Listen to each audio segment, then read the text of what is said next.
नमस्कार मित्रांनो, शांतीनगरमधील ते भयंकर माळरान ह्या कथेचा हा भाग 3 आहे. जर तुम्ही कथेच्या आधीच्या भागांचे व्हिडिओज न बघता थेट या व्हिडिओवर आला असाल तर हा व्हिडिओ पाहण्याआधी कथेच्या आधीच्या भागांचे व्हिडिओज आधी पाहावेत. ह्या कथेच्या प्रदर्शित होणाऱ्या सर्व भागांच्या व्हिडिओच्या लिंक्स ह्या कथेच्या प्रत्येक व्हिडिओच्या डिस्क्रिप्शनमध्ये देण्यात येतील. कथेच्या 3ऱ्या भागाला आता सुरुवात करू.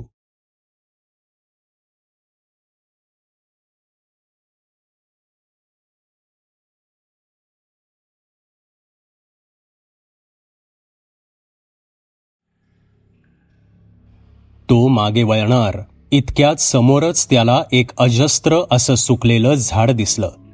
झाड कसलं, सुकलेलं खोडच होतं ते. आकाशातून वीज पडून कदाचित ते झाड सुकलेलं असावं, आकाशने अंदाज बांधला. त्या झाडाचा व्यास चांगला 5 व्यक्तींच्या मानवी साखळीतही न बसणारा होता. त्या सुकलेल्या खोडावर कधी काळी आलेली पावसाळी शेवाळ्याची चादर सुकल्याने एक मातकट शेवाळी रंगछटा खोडाच्या खालच्या अर्धवट भागात दिसत होती. आता संध्याकाळचे 5 वाजत आले होते.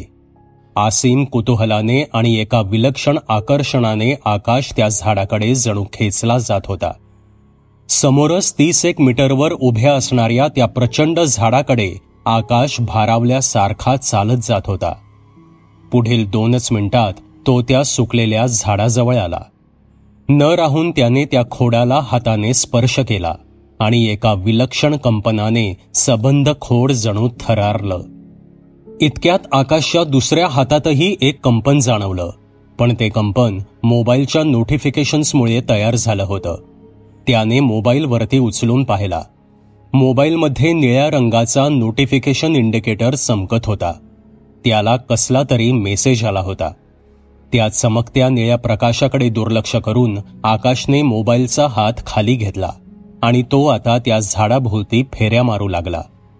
झाडाच्या मागील बाजूस जाताच तो काहीसा चपापला. खोडाच्या मागील बाजूस त्या खोडाला एक मोठी दरार होती. काहीशी निमुळत्या त्रिकोणी आकाराची ती दरार चांगलीच 5-1 फूट उंच होती. रुंदी सुद्धा 2-2.5 फूट होती, पण वरच्या टोकाला मात्र ती दरार निमुळती होत गेली होती. बाहेरच्या सूर्यप्रकाशाचा काही अंश त्या दरारीतून खोडाच्या आतील ढोणीमध्ये पडला होता. आत ओलसर माती, थोडाफार पालापाचोळाही दिसत होता. आतमध्ये 3-4 लोक सहज उभी राहू शकतील एवढी जागा निश्चितच होती. एवढ्या दूर आल्यावर आत न जाता परत जाण्यात काय अर्थ आहे? एकदा आत जाऊन पाहूयाच. मोबाईलचा टॉर्च सोबत आहेच. 2 मिनिटात पाहून मग सरळ घराकडे निघून जाऊ, असा विचार करत आकाशने त्या खोडाच्या ढोणीमध्ये पाऊल टाकलं. बाहेरच्या तुलनेत आत काहीसा अंधार असल्याने हातातील मोबाईलवर चमकणारं ते निळं नोटिफिकेशन आता जास्तच प्रखर दिसू लागलं होतं. आकाश आता आतील ढोणीच्या केंद्रस्थानी जाऊन उभा राहिला. मोबाईलचा टॉर्च सुरू करून तो आजूबाजूला काय आहे ते पाहत होता आणि इतक्यात भोवतालचं ते सुकलेलं झाड कुठेतरी हरवल्यासारखं त्याला जाणवलं. अचानक तो कितीतरी 1000 फूट खोल खड्ड्यात पडतोय असा भास त्याला होऊ लागला. आजूबाजूच्या सर्व गोष्टी नाहीशा होऊन तो एका शुभ्र जागी अलगदच तरंगतोय असं त्याला वाटू लागलं. तिथे कसलाही आकार नव्हता, कोणतीही वस्तू नव्हती. जिकडे नजर जाईल तिकडे फक्त एक शुभ्र प्रकाश होता. तो जणू एखाद्या वेगळ्याच ग्रहावर वावरत असल्याचा भास त्याला होत होता. स्थळ, काळ आणि आजूबाजूचं भौतिक जग कुठेतरी गायबच झालं होतं. त्या शुभ्र प्रकाशात तो दिशाहीन होऊन तरंगत होता. त्याचं शरीर त्याला कापसापेक्षाही हलकं वाटत होतं. पुढील काही क्षण तो त्या कोऱ्या जगात दिशाहीन वावरत होता आणि मग अचानक त्याचं शरीर त्याला जड वाटू लागलं. आजूबाजूचा तो शुभ्र प्रकाश हळूहळू धुसर होऊ लागला आणि सभोवती गोष्टी अचानक प्रकटल्याचा भास होऊ लागला. आकाशने पाय आपटून खात्री केली. आता तो एका ठोस जागी उभा होता. शुभ्र प्रकाशाने दिपलेले आपले डोळे शक्य तेवढे ताणून तो आजूबाजूच्या जगाचा अंदाज घेण्याचा प्रयत्न करू लागला. आता तो त्या झाडाच्या ढोणीमध्ये नव्हताच. तो जिथे उभा होता ती जागा एका गुहेसारखी भासत होती. त्याच्या समोरच अंदाजे 10 मीटरवर त्या गुहेतून बाहेर जाण्यासाठी रस्ता होता. पण तिथून एक विलक्षण लाल प्रकाश येत होता. बाजूच्या मिट्ट काळोखात दुसरा कोणताही रस्ता दिसत नसल्याने आकाश हळूहळू त्या लाल प्रकाशाच्या दिशेने चालू लागला. तो लाल प्रकाश इतका गडद होता की काहीही नीट दिसत नव्हतं. त्याने आपल्या हातातील मोबाईल वर पकडून टॉर्च सुरू करण्याचा प्रयत्न केला. तेव्हा एक विचित्र गोष्ट त्याला दिसली. मोबाईलचा निळा नोटिफिकेशन लाईट त्या लालसर प्रकाशात कमालीचा शुभ्र रंगाने चमकत होता. निळ्या नोटिफिकेशन लाईट शुभ्र रंगात कसा चमकू लागला याचा विचार करत आकाश त्या गुहेच्या तोंडाशी जात असतानाच त्याला जाणवलं की बाहेरच्या लाल प्रकाशात भयंकर चित्कारांचे आवाज येत होते. ते एवढे तीव्र होते की तो घाबरतच मागे वळाला आणि जिथून आला होता त्या जागी परत जाऊन उभा राहिला. पुन्हा एकदा तो हजारो फूट खोल खड्ड्यात पडल्याचा त्याला भास होऊ लागला. बाजूची ती गुहा केव्हाच धुसर होऊन तिची जागा मगाशच्या त्या शुभ्र प्रकाशाने घेतली होती. त्या बिनमितीच्या जगात काही क्षण तरंगल्यानंतर त्याचं शरीर त्याला पुन्हा जड वाटू लागलं. तीव्र प्रकाशाने दिपलेले डोळे चोळून जेव्हा तो भानावर आला तेव्हा एका ठोस जागी तो उभा होता. डोळे ताणून त्याने आजूबाजूला पाहिलं. तो तळ्याकाठच्या त्या गुलमोहराच्या झाडाखाली खडकावर उभा होता. झालेल्या प्रकाराने आकाशला चक्कर यायचीच बाकी होती. मागील तासाभरात जे काही घडलं होतं ते इतकं अगम्य आणि गूढ होतं की नेमकं काय झालं आकाशला काहीच समजत नव्हतं. आपण या खडकावर बसून एखादं स्वप्न तर पाहिलं नाही ना असा प्रश्न त्याला पडला. घडलेल्या प्रकारावर विश्वास ठेवावा की नाही या द्विधा मनस्थितीत त्याने घड्याळ पाहिलं. 5:15 वाजत आले होते. आपण जे काही पाहिलं ते जर घडलं नसेल तर मागील अर्धा पाऊण तास आपण काय करत होतो आकाशला काहीच समजत नव्हतं. त्याने मोबाईल वर उचलून पाहिला. नोटिफिकेशन लाईट निळ्या रंगात अजूनही चमकत होता. उन्हाची तिरीप चांगलीच कमी झाली होती. घडल्या प्रकाराचा विचार करत तो आता घराच्या दिशेने चालू लागला. आपण जे काही पाहिलं तो भासच असावा, नाहीतर हे कसं शक्य आहे? त्या सुकलेल्या झाडापासून आपण एका क्षणात तळ्याकाठच्या त्या खडकावर कसे येऊ शकतो? नक्कीच आपण एखादं स्वप्न पाहिलं असावं. मनावर असलेल्या ताणानेही असे भास होऊ शकतात. आईबाबांना याबद्दल न सांगितलेलंच बरं. त्यांनाच काय, कुणालाही याबद्दल सांगून काय उपयोग आहे? आणि सांगणार तरी काय? जे आपल्यालाच नीटसं कळालेलं नाही त्याबद्दल दुसऱ्याला काय सांगणार? असा विचार करत तो घराकडे निघून गेला. आठवडा होऊन गेला तरी आकाशने त्या झाडाबाबत आणि घडलेल्या प्रसंगाबाबत कुठेही वाच्यता केली नव्हती. पण हल्ली तो फारच बेचैन आणि काहीसा एकलकोंडा बनत चालला होता. कॉलेजमध्ये सुद्धा रोहनशी तो मोजकेच बोलत होता. इकडे सानप आपल्या कामात व्यस्तच होते आणि आईला काही सांगायची आकाशची हिंमत नव्हती. आत्ताच कुठे ती नॉर्मल झाली होती. तिला असं काही सांगून आकाशला तिची चिंता अजून वाढवायची नव्हती. आकाशचं आजचं शेड्यूल काहीसं कंटाळवाणं आणि थकवणारं होतं. कॉलेजचा आर्ट फेस्टिवल जवळ आला होता. त्यामुळे आकाश सकाळी लवकर उठून 9 वाजेपर्यंत कॉलेजला पोचला होता. फेस्टिवलमध्ये होणाऱ्या चर्चासत्र आणि पथनाट्यात तो सहभागी होणार होता आणि त्याची तयारी करण्यासाठीच तो सकाळी लवकर कॉलेजला गेला होता. दुपारी लेक्चर्स आणि नंतर प्रॅक्टिकल संपवून पुन्हा पथनाट्याची प्रॅक्टिस होती. ती संपवून त्याला घरी यायला 6:45 वाजले होते. घरी पोचल्यावर तो कसा बसा फ्रेश झाला. खरं तर त्याला जेवायचीही इच्छा राहिली नव्हती. कधी एकदा झोपतोय असं त्याला झालं होतं. रात्रीचं जेवण आटोपल्यावर तो पटकन आपल्या खोलीत गेला. 5-1 मिनिटे मोबाईलवर टाइमपास करून तो पलंगावर पडला. कोणत्याही क्षणी त्याचे डोळे झोपेच्या अधीन होणार होते. नाईलाजाने त्याने हात लांबवून बेड शेजारचा स्विच बंद केला. तसा पूर्ण खोलीत मिट्ट काळोख पसरला. आकाशने पुढच्या काही क्षणात डोळे मिटले.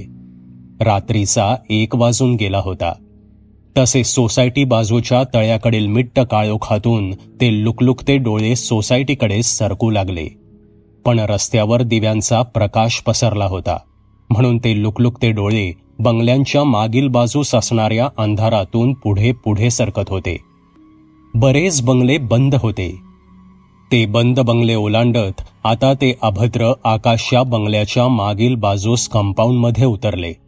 हळूहळू ते काळोखात बुडालेल्या आकाशच्या रूमकडे तरंगत जाऊ लागले. पण मंदिरासमोरील कट्ट्यावर बसलेल्या त्या वेड्याने ते डोळे पाहिले.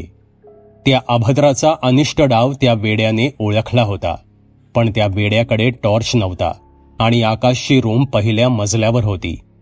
वेडा तिथपर्यंत पोचू शकत नव्हता. हातातला कंदीलही फेकून मारला तरी किती वरपर्यंत पोचेल याची त्याला खात्री नव्हती. शिवाय जवळचा कंदील फेकल्यावर तो बंद पडला आणि जर वीज गेली तर त्याचे स्वतःचे काय होईल याची सुद्धा त्याला काळजी होती. त्या खोलीत राहणाऱ्या मुलाचं मरण त्याच्या खोली बाहेरच घोंगावत आहे हे पाहून तो वेडा कमालीची चुळबुळ करू लागला. ते अभद्र आता आकाशच्या गॅलरीत उतरलं होतं. आपले लुकलुकते चांदीचे डोळे रस्त्याकडील त्या वेड्यावर रोखून ते बिभत्स चित्कार करत फिदी फिदी हसत होतं. ते पाहून तो वेडा चवताळला आणि तो मोठमोठ्याने ओरडू लागला. गाढ झोपेत असलेल्या आकाशच्या कानावर तो आवाज हलकेच पडत होता. आकाश झोपेतच चुळबुळ करू लागला. जसजसा तो जागा होत होता तसा वेड्याचा आवाज त्याला स्पष्ट ऐकू येऊ लागला. त्याने तो आवाज ओळखला, पण अर्धवट झोपेतून उठण्याची त्याची इच्छा नव्हती आणि इतक्यात तळ्याकडील गॅलरीच्या स्लायडिंग डोअरचा सरकल्याचा आवाज आकाशच्या कानी पडला. मिट्ट काळोखात काहीही दिसत नसलं तरी काहीतरी हालचाल होत आहे हे जाणून आकाश सावध झाला. झोपलेल्या अवस्थेतच डोळे ताणून तो त्या गॅलरीच्या डोअरकडे पाहू लागला आणि अचानक खोलीत त्याला विलक्षण गारठा जाणवू लागला. त्या गारठ्यापाठोपाठ एक विलक्षण घाणेरडा दर्पही येऊ लागला आणि पुढच्या काही क्षणात आकाशने ते डोळे पाहिले. ते लुकलुकते चंदेरी रंगाचे डोळे गॅलरीतून आत तरंगत झोपलेल्या आकाशच्या पायाजवळील बाजूस येऊन आकाशकडे रोखून पाहू लागले. ते डोळे उभट अंडाकार आकाराचे होते. चांदीचा वर्ख चढवल्याप्रमाणे ते चमकत होते.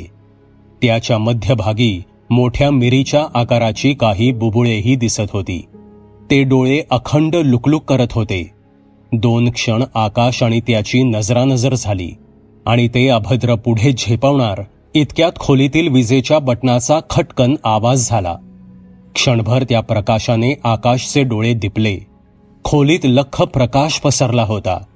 प्रकाशाने जणू त्या लुकलुकत्या डोळ्यांचा जळफळाट झाला. पुढच्या क्षणाला ते डोळे गॅलरीतून बाहेर जात काळोखात नाहीसे झाले आणि भानावर येत आकाशने पाहिले. एक शुभ्र आकृती खोलीच्या दाराजवळ उभी होती. ती आकृती एका बाईची होती. त्या बाईने क्षणभर आकाशकडे पाहिलं आणि खोलीच्या बंद दारातून आरपार होत ती बाहेर निघून गेली. हा सर्व प्रकार मोजक्या 4-5 सेकंदात घडला होता. मघापासून जणू काळीज घशात अडकलेला आकाश भानावर आला आणि भीतीने त्याच्या तोंडातून एक आर्त किंकाळी बाहेर पडली. त्याच्या या अशा ओरडण्याने सुमित्राबाई खडबडून जाग्या झाल्या. त्यांनी सानप यांना जागं केलं आणि ते दोघे जिना चढून धावतच आकाशच्या रूमकडे आले. आकाशने आईचा आवाज ऐकून दरवाजा उघडला. सुमित्राबाईंनी पाहिलं तर आकाश पूर्ण घामाने भिजला होता. तो थरथरत होता. त्याच्या तोंडून शब्दही फुटत नव्हता, पण तो काहीतरी सांगण्याचा निष्फळ प्रयत्न करत होता.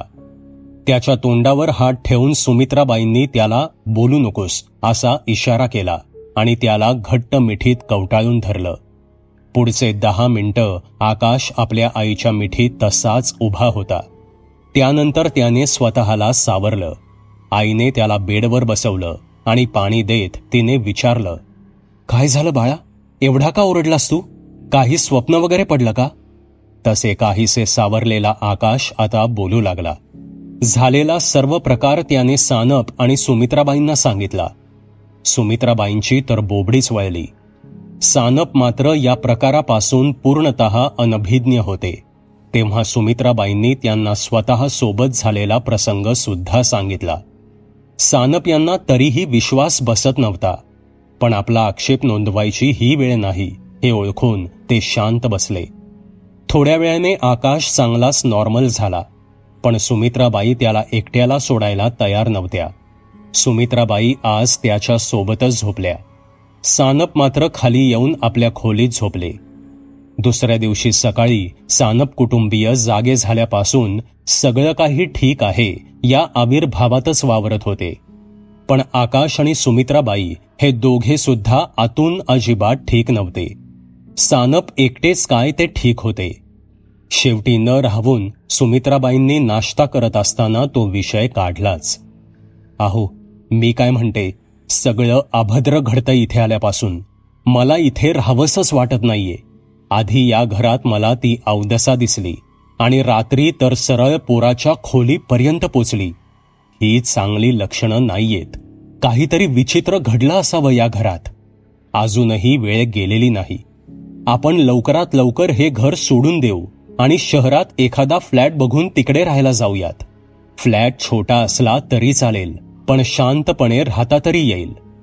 तसे ब्रेडवर लोणी पसरवणारे सानप यांचे हात क्षणभर थांबले. त्यांनी सुमित्राबाईंकडे एक जळजळीत कटाक्ष टाकला आणि ते बोलू लागले. हे बघा, तुम्ही दोघंही नीट ऐका. तुमच्या या असल्या गोष्टींवर मला अजिबात विश्वास नाहीये. अरे 15,000 एवढा आलिशान बंगला कुठे मिळेल का? मस्त राहायचं सोडून तुमचं काहीतरी भलतंच चाललंय. काय तर म्हणे घरात कोण कुठली बाई दिसते. मला कुठे दिसली नाही आजपर्यंत. आणि जरी आपण हे घर सोडायचं ठरवलं तरी एवढं सोपं आहे का ते? आधी शहरात एखादी चांगली वस्ती पाहून सर्व सोयींनी युक्त असं अपार्टमेंट शोधावं लागेल. मग शिफ्टिंग करावं लागेल. आज म्हटलं सोडूया आणि उद्या निघालो, असं होतं का? मी बोलून घेतो त्या प्रॉपर्टी डीलरशी. बघूयात काय व्यवस्था होत असेल तर. पण तरी सुद्धा महिनाभर जाईलच घर बदलायचं म्हटलं तर. इकडे आकाश शांतपणे त्या दोघांचे संभाषण ऐकत होता. त्यामध्ये सहभागी होण्याची त्याला अजिबात इच्छा नव्हती. आपला ब्रेकफास्ट संपवून सानप ऑफिसला निघून गेले. आज आकाश कॉलेजला जाणार नव्हता. सुमित्राबाईंनीच त्याला आज घरी राहून विश्रांती घ्यायला सांगितलं होतं. दुपारचं जेवण आटपून आकाश हॉलमध्येच टीव्ही पाहत बसला होता. पण मुळातच त्याला टीव्ही पाहण्याची जास्त सवय नव्हती. त्याला कंटाळा येऊ लागला होता. त्याने सुमित्राबाईंच्या आवडीचं चॅनल चालू केलं आणि फोनमध्ये डोकं गुंतवून तो तसाच बसून राहिला. सुमित्राबाई आपल्या आवडत्या धारावाहिक पाहत होत्या. सोफ्यावर आडवा पडून फोन पाहत असणाऱ्या आकाशला तिथेच झोप लागली होती. 4:30च्या सुमारास तो जागा झाला. तो उठून फ्रेश होईपर्यंत सुमित्राबाई त्याला कॉफी घेऊन आल्या. कॉफी घेऊन आकाश थोडा तरतरीत झाला. 4:45 होऊन गेले होते. सहज पाय मोकळे करून यावेत म्हणून तो घराबाहेर पडला आणि त्या तळ्याकडे जाण्यास निघाला. गेटमधून बाहेर रस्त्याला लागल्यावर त्याला संध्याकाळचा फेरफटका मारणारे ते आजोबा येताना दिसले. ते सोसायटीच्या बाजूस असणाऱ्या मुख्य रस्त्याच्या दिशेने चालले होते. थोडे पुढे चालत गेल्यावर आजोबा अगदी जवळ आले. त्यांनी आकाशकडे पाहून स्मितहास्य केलं. आकाश सुद्धा त्यांच्याकडे पाहून हसला. या आजोबांना माहीत असेल का इथल्या प्रकाराबद्दल? असा एक विचार आकाशच्या डोक्यात चमकून गेला आणि त्याने आजोबांना थांबवलं आणि तो बोलू लागला. नमस्कार आजोबा, मी आकाश सानप या बन्सल व्हिलामध्ये राहतो. 2 मिनिटं बोलायचं होतं तुमच्याशी. तसे हातातल्या काठीवर दोन्ही हात टेकवून आजोबा स्थिर उभे राहिले आणि ते बोलू लागले. नमस्कार बाळ, मी गोडबोले. तुझं नाव माहिती नसलं तरी तू इथे राहतोस हे मला माहीत आहे. मी पाहिलंय तुला बऱ्याचदा. बोल, काय बोलायचं होतं तुला? तसे आकाशने घडलेला सर्व प्रकार तपशीलवारपणे आजोबांना सांगितला आणि तो विचारू लागला. आजोबा, तुम्हाला माहितीये का काही मला दिसलेल्या त्या बाईबद्दल किंवा त्या सिल्व्हर कलरच्या डोळ्यांबद्दल? तसे शेवटच्या प्रश्नावर आजोबा काहीसे दचकले आणि हाताने आकाशला जवळ येण्याची खूण करत दबक्या आवाजात ते बोलू लागले. हे बघ बाळ, मी आणि माझी पत्नी आम्ही दोघे सुद्धा वर्षभरापूर्वी या बंगल्यात राहायला आलो आहे. त्यामुळे या बन्सल व्हिलाबद्दल किंवा या सोसायटीबद्दलची जुनी माहिती आमच्याकडे नाहीये. पण एक गोष्ट सांगतो, तू पाहिलेले ते लुकलुकते चांदीचे डोळे मी सुद्धा 2दा बघितले आहेत.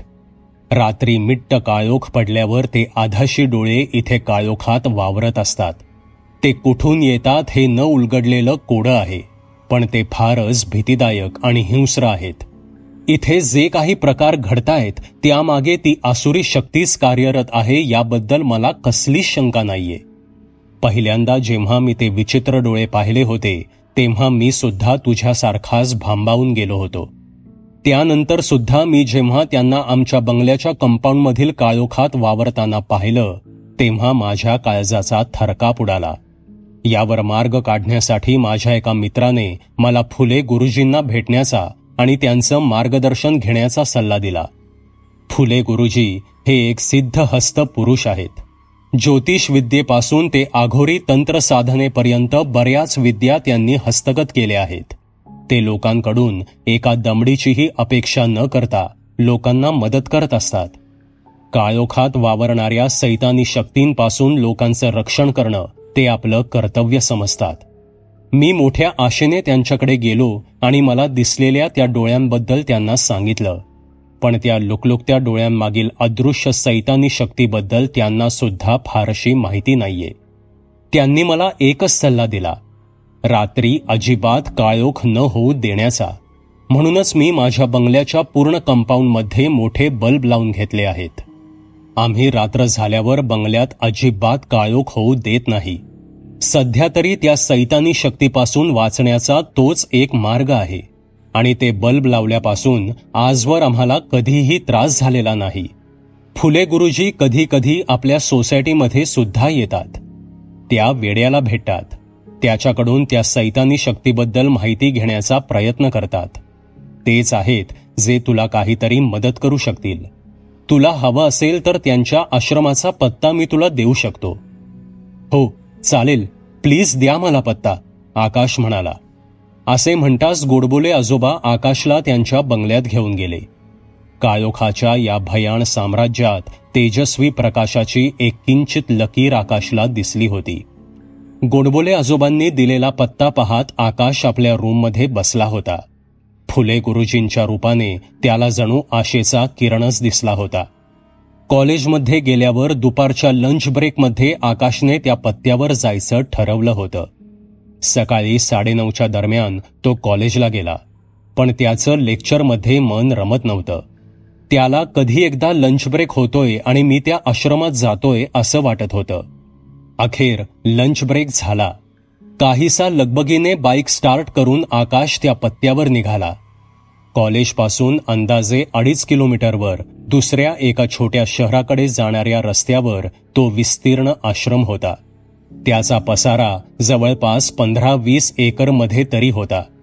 आकाश गेटमधून आत शिरला. आतमध्ये आल्यावर बाजूलाच एक विस्तीर्ण पार्किंग लॉट होता. त्याने आपली बाईक तिथे उभी केली. पुढे निरनिराळ्या फुलांची एक लोभस बाग होती. त्यानंतर वेगवेगळ्या दिशेने 3 टोले जंग इमारती होत्या. नेमकं कुठे जावं आकाशला समजत नव्हतं. दुपारी ऊन असल्याने तिथे तुरळक लोकच फिरताना दिसत होती. आकाश एका इमारतीच्या दिशेनं निघाला. ती इमारत शुभ्र रंगात रंगवली होती. कॉर्नर्स आणि एजेसवर असणाऱ्या केशरी रंगांच्या छटामुळे ती अधिकच उठून दिसत होती. पायऱ्या चढून आकाश इमारतीच्या वरांढ्यातून आत गेला. समोर धोतर आणि खादी सदरा घातलेले काही तरुण दिसत होते. आकाशने त्यांना गुरुजींबद्दल विचारलं. त्या तरुणांकडून आकाशला कळालं की गुरुजी सध्या शहरात नाहीयेत. ते एका सत्संग शिबिरासाठी 4 दिवस पुण्याला गेले आहेत आणि ते उद्या शिक्रापूरला परत येणार आहेत. मोठ्या उत्साहाने आलेल्या आकाशचा काहीसा भ्रमनिरास झाला होता. जड पावलांनी तो पार्किंगमध्ये पोचला आणि बाईक स्टार्ट करून कॉलेजच्या दिशेने पुन्हा निघून गेला. आकाश सायंकाळी 4:30 वाजेपर्यंत घरी पोचला.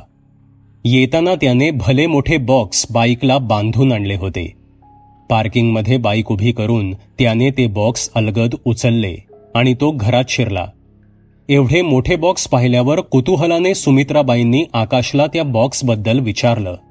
तसे आकाशने हातानेच इशारा करून थोडा वेळ थांब, दाखवतो असं सांगितलं. कॉलेजची बॅग सोफ्यावर टाकत त्याने किचनमधून सुरी आणली आणि सेलोटेप कापून ते बॉक्स उघडले. त्यातून 6 मोठे हॅलोजन लॅम्प्स, वायर्स, सेलोटेप, मोठे स्क्रूड्रायव्हर्स, वायर कटर, मोठा रिचार्ज टॉर्च असं काही बाही बाहेर काढलं. एवढं सगळं सामान का आणलं असावं? सुनीताबाईंना प्रश्न पडला. आकाशने त्यांना थोडा वेळ थांब, सगळं सांगतो असे सांगत तो उठला. त्याने तो टॉर्च चार्जिंगला लावला. वायरचे बंडल आणि 2 हॅलोजन लॅम्प्स, स्क्रूड्रायव्हर, सेलोटेप घेऊन तो बाहेर पडला. बंगल्याच्या कंपाऊंड भोवती असणाऱ्या लाईटची कनेक्शन्स त्याने आधीच तपासून घेतली होती. एक एक करत त्याने प्रत्येक बल्बच्या ठिकाणी मोठे हॅलोजन लॅम्प्स बसवले. आकाश नेमकं काय करतोय हे सुमित्राबाईंना उमगलं नव्हतं, पण त्या शांत बसून सर्व काही पाहत होत्या. बाहेरचे दिवे बसवून झाल्यावर आकाश बंगल्यात आला. त्याने इन्व्हर्टरच्या बॅटरीज चेक केल्या. त्या सुस्थितीत होत्या. सगळं काम संपल्यावर आकाश हॉलमध्ये येऊन सुमित्राबाईं शेजारी बसला. त्याने गोडबोले आजोबांनी सांगितलेल्या त्या उपायांबद्दल सांगितलं आणि सायंकाळनंतर बंगल्यातील कोणतेही दिवे बंद न करण्याचेही सांगितले. त्यात सुमित्राबाईंना काहीही प्रॉब्लेम नव्हता. सायंकाळी सानप घरी आले.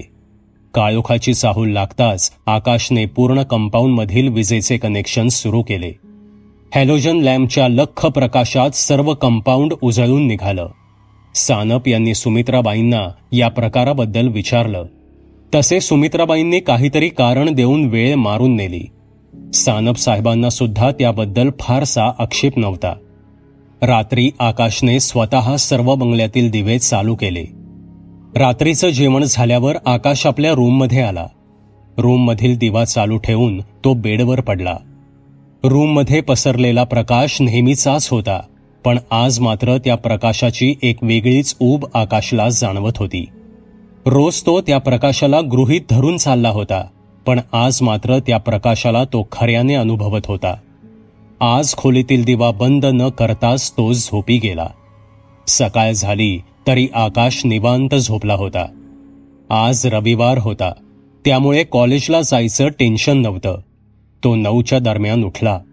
निवांतपणे सर्व कामे आटपून 10:15च्या दरम्यान तो खाली हॉलमध्ये आला. पुढच्या अर्ध्या तासात ब्रेकफास्ट उरकून तो उठला. तो आज फुले गुरुजींना भेटायला जाणार होता. सुमित्राबाईंना रोहनकडे चाललोय असं सांगून तो घराबाहेर पडला. रविवारमुळे मुख्य रस्ता रिकामाच होता. भरधाव वेगाने तो आश्रमाकडे निघाला. पुढील 10 मिनिटात तो आश्रमामध्ये पोचला. गाडी पार्किंग लॉटमध्ये उभी करून तो त्या इमारतीकडे निघाला. वरांड्यातून आत गेल्यावर त्याने एका जणाला गुरुजींबद्दल विचारलं. तसे त्या व्यक्तीने समोरच्या एका हॉलकडे बोट दाखवलं. काहीसा दबकत तो त्या हॉलमध्ये शिरला. हॉलमध्ये फुले गुरुजी उभे होते. त्यांच्या समोरील खुर्च्यांवर 30-40 लोक बसले होते. गुरुजी त्यांना काहीतरी सांगत होते. आकाशला आत येताना पाहून गुरुजींनी त्याला हातानेच खुर्चीवर बसण्याचा इशारा केला. आकाश निमूटपणे एका रिकाम्या खुर्चीवर जाऊन बसला. पुढील तासभर आकाश गुरुजींचं बोलणं शांतपणे ऐकत होता. गुरुजी ईश्वराच्या शक्तीबद्दल सांगत होते. माणसाच्या आयुष्यात ईश्वराला अनन्यसाधारण महत्त्व आहे. ईश्वर म्हणजे प्रकाश, जो माणसाच्या आयुष्याला उजळून टाकतो. नकारात्मकता दूर ठेवून माणसाला मुक्तीकडे नेतो. माणसाच्या आयुष्यात सुख हे अंतिम ध्येय कधीच नसावं. या जीवन मरणाच्या फेऱ्यातून मुक्ती मिळवणं हेच माणसाचं अंतिम ध्येय होऊ शकतं. गुरुजींचे शब्द एखाद्या फेसाळत्या धबधब्यासारखे आकाशच्या कानावर पडत होते. तो मंत्रमुग्ध होऊन गेला होता. तासभर कधी निघून गेला आकाशला कळलंच नाही. गुरुजी आता बोलायचे थांबले होते. सर्व लोक उठून गुरुजींना नमस्कार करून हॉलमधून बाहेर जाऊ लागले होते. आकाश गर्दी कमी होण्याची वाट पाहत तिथेच बसून होता. आता बऱ्यापैकी सर्वजण निघून गेले होते. तेव्हा गुरुजींनी आकाशकडे पाहिलं आणि स्मित हास्य केलं. गुरुजींचा चेहरा कमालीचा तेजस्वी वाटत होता. त्यांच्या एकूणच व्यक्तिमत्वात एक विलक्षण आकर्षण होतं. आकाश उठला आणि त्यांच्या जवळ जाऊन त्याने त्यांचे चरण स्पर्श केले. ती केवळ औपचारिकता नव्हती.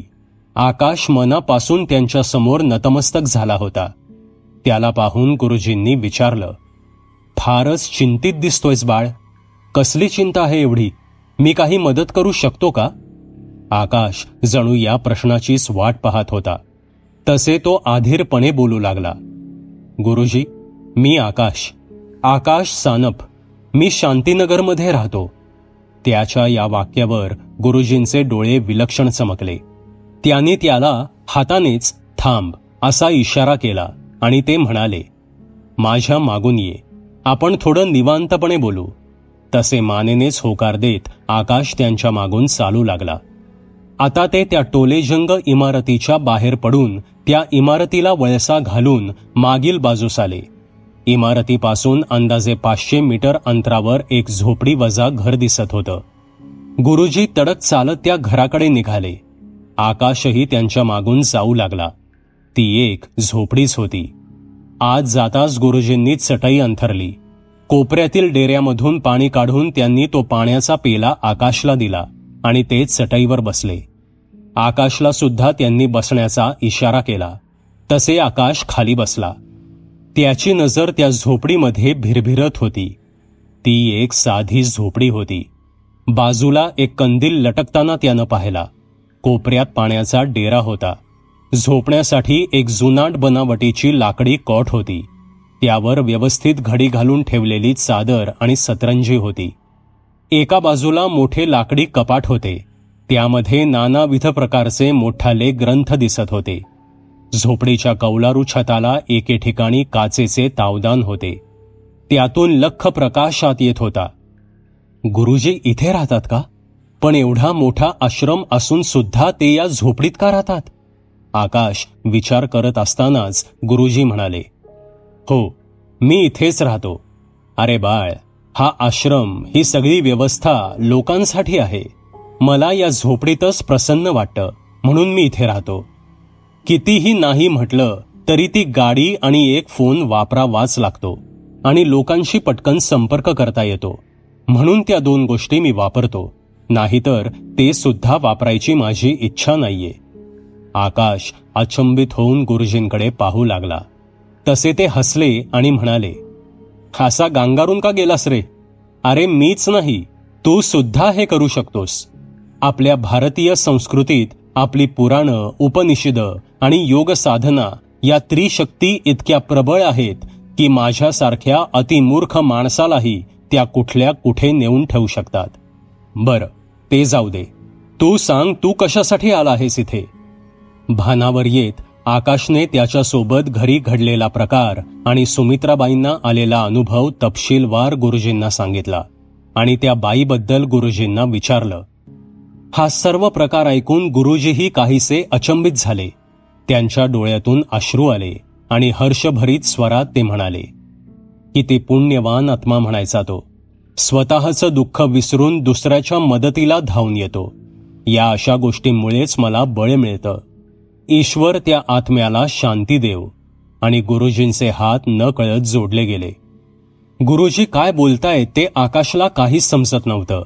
तो काही बोलणार तेवढ्यात गुरुजी म्हणाले, सगळं सविस्तर सांगतो तुला. तुला किंवा तुझ्या आईला घरामध्ये जी बाई दिसली ती अनिलची बायको आणि त्याची मुलगी आहे. अनिल म्हणजे अनिल साठे. तुझ्या कॉलनीत एक वेडा माणूस फिरताना तू पाहिला असशील. तोच माणूस जो तुझ्या घरासमोरील मंदिरात बसून असतो, तोच अनिल. 2-1 वर्षांपूर्वी अनिल, त्याची पत्नी आणि 10 वर्षांची मुलगी असे 3 जण तुम्ही ज्या बन्सल व्हिलामध्ये राहत आहात त्याच बंगल्यात राहत होते. अनिल शिक्षक होता आणि त्याची पत्नी गृहिणी होती. एक सुखी कुटुंब होतं ते. आणि एक दिवस त्या कुटुंबावर काळोखाने घाला घातला. नेमकं काय झालं ते अनिललाच माहिती असावं. त्यांचा दूधवाला एक दिवस गैरहजर होता. दुसऱ्या दिवशी सकाळी तो जेव्हा दूध घालायला गेला तेव्हा त्याला बंगल्याचा दरवाजा उघडाच दिसला. त्याने आवाज दिला पण कोणीही बाहेर आलं नाही. त्याला शंका आली आणि तो बंगल्यात शिरला. तेव्हा त्याला झोपण्याच्या खोलीत रक्ताच्या थारोळ्यात पडलेले अनिलची पत्नी आणि त्याची मुलगी यांचे मृतदेह दिसले.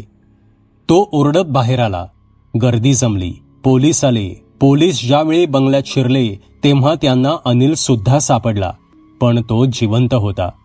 तो देवघरात बसलेला होता. पोलिसांनी जेव्हा त्याला बाहेर आणलं तेव्हा तो वेड्यासारखा ओरडत होता, काळोख नको, काळोख नको, उजेड पाहिजे, ते येईल, मारेल सगळ्यांना. प्रथम दर्शनी पाहता हे अनिलचंच कृत्य असावं असं सर्वांना वाटत होतं. पोलीस त्याला घेऊन गेले आणि त्याला पोलीस कोठडीत ठेवलं. त्यानंतर काही दिवसात त्या बिभत्स अवस्थेतील मृतदेहांचे शवविच्छेदन करण्यात आले. त्यावरून असं समजलं की त्या बिभत्स हत्या होऊन जवळजवळ 48 तास उलटून गेले होते. म्हणजे अनिल तेवढा वेळ देवघरातच बसून असावा. त्याला बसलेला मानसिक धक्काच इतका जबरदस्त होता. अनिल विरोधात कोणताही पुरावा न मिळाल्यानं पोलिसांनी अनिलला सोडून दिलं. पण त्या हत्याकांडामागचं रहस्य मात्र तसंच राहिलं. त्यानंतर मात्र त्या भागात अशा घटना घडतच राहिल्या. त्या आजही घडतच आहेत. अनिलच्या कुटुंबाच्या निर्मम वाताहतीनंतरच या विचित्र घटना सुरू झाल्या आहेत. यामागील कारणही कळत नाहीये. मी अनिलला वारंवार भेटून नेमकं काय घडलं हे जाणण्याचा खूप प्रयत्न केला, पण त्याच्या बडबडीशिवाय तो काहीही माहिती देऊ शकत नाही. त्यानंतर एक दिवस मला ते गोडबोले भेटले. त्यांनी मला त्या विचित्र दिसणाऱ्या चंदेरी डोळ्यांबाबत सांगितलं. अनिलच्या कुटुंबाबाबत घडलेल्या प्रकारानंतर आणि गोडबोलेंच्या सांगण्यावरून मला एक गोष्ट लक्षात आली आहे की शांतीनगरमध्ये रात्रीच्या काळोख्या वातावरणात जी काही असुरी शक्ती वावरत आहे तिला प्रकाश वर्ज्य आहे. ती फक्त काळोखातच आपलं कृष्णकृत्य पार पाडू शकते. म्हणूनच मी गोडबोलेंना रात्र झाल्यावर जास्तीत जास्त प्रकाश करण्याबाबतचा सल्ला दिला. त्या सैतानी काळोखात काय वावरत आहे हे जाणण्याचा मी खूप प्रयत्न केला, कारण ते नक्की काय आहे हे जाणल्याशिवाय त्याचा कसा नाश करता येईल हे समजणं मुश्किल आहे. ती काळी सैतानी शक्ती कुठून आली? अचानक तेव्हापासून हे सगळं का सुरू झालं? ती शक्ती त्या काळोखात अचानक कुठून प्रकट होते? नंतर ती कुठे जाते? एक ना अनेक प्रश्नांची ही गुंतावळ मी 2 वर्षांपासून सोडवत आहे, पण आजवर काहीही हाती लागलेलं नाही. मी बरेचदा त्या काळोखात जाऊन तळ्याकाठी एकटा बसलो आहे, पण आजवर ते अभद्र माझ्या समोर आलेलं नाही. जी गोष्ट मला सामना करायला तयारच नाही तिला मी कसं संपवू याचाच मी गेली 2 वर्षे झाले विचार करतोय. आणि निष्पाप लोकांचे बळी मात्र जात आहेत. बोलता बोलता गुरुजींनी काही क्षणांचा विश्राम घेतला आणि ते पुढे बोलू लागले. तुला सुद्धा मी तेच सांगेन. तिथे राहत असताना एक नियम पाळ. सायंकाळ होण्याआधीच घरातील आणि आजूबाजूचे सर्व दिवे लाव. काळोखात एकट्याने जाऊ नकोस. आणि जर का ते अभद्र डोळे आजूबाजूच्या काळोखात कुठेही घुटमळताना दिसले तर त्वरित मला कळव. मला फोन करण्यासाठी वेळेचं कुठलंही बंधन नाही. रात्री अपरात्री कधीही फोन कर, मी त्वरित तिथे पोचेन. गेली 2 वर्षे मी त्या एका संधीसाठी झगडत आहे. मला ती संधी तू मिळवून दे. मी गेली 2 वर्षे अनिलला हेच समजावून सांगतोय, पण त्याचा काहीही उपयोग झालेला नाही. मी त्याला दिलेला फोनही त्याने कुठेतरी फेकून दिला आहे. मी दिलेला कंदील मात्र त्याने जपून ठेवलाय. तेव्हा तू मला मदत कर. फक्त एक गोष्ट लक्षात ठेव, एकट्याने अजिबात अंधारात जाऊ नकोस. जे काय करशील ते उजेडात राहून कर. माझा सेवक तुला फोन नंबर देईल. स्वतःची आणि कुटुंबाची काळजी घे. मानेनेच होकार देऊन आकाशने गुरुजींचा निरोप घेतला. त्याला आज बऱ्याच गोष्टींचा उलगडा झाला होता, पण कितीतरी गोष्टी अजूनही गुलदस्त्यातच होत्या. एक गोष्ट मात्र चांगली झाली होती. फुले गुरुजींच्या भेटीमुळे आकाशचं नैराश्य कुठल्या कुठे पळून गेलं होतं. फुले गुरुजींसारखा विद्वान माणूस आपल्या सोबत आहे ही गोष्ट त्याच्यासाठी फारच सुखावणारी होती. प्रसन्न मुद्रेने गाणे गुणगुणत त्याने आपली बाईक स्टार्ट केली आणि तो घराच्या दिशेनं निघाला. गेले 2-3 दिवस आकाश फुले गुरुजींनी सांगितल्याप्रमाणे त्या रूमच्या दोन्ही गॅलरीत येऊन अंधारात कुठे ते अभद्र डोळे दिसतायत का यावर पाळत ठेवत होता, पण त्याला कुठेही ते लुकलुकते चांदीचे डोळे दिसले नव्हते. गुरुजींना भेटून आल्यावर रविवारी संध्याकाळी आकाशने आपल्या आईला गुरुजींच्या त्या विलक्षण भेटीबद्दल आणि गुरुजींसोबत झालेल्या संभाषणाबद्दल सांगितलं.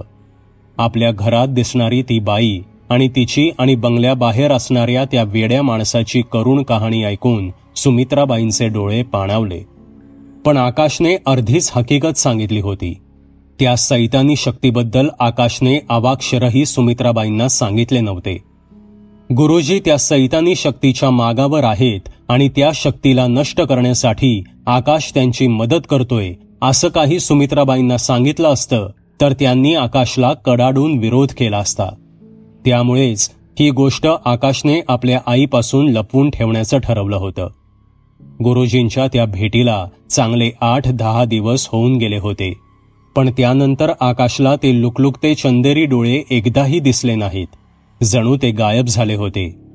एके रात्री 12च्या दरम्यान आकाश अभ्यास करत असताना त्याला झोप आल्यासारखी वाटली, म्हणून खोलीतील दिवा बंद न करता तो झोपी गेला.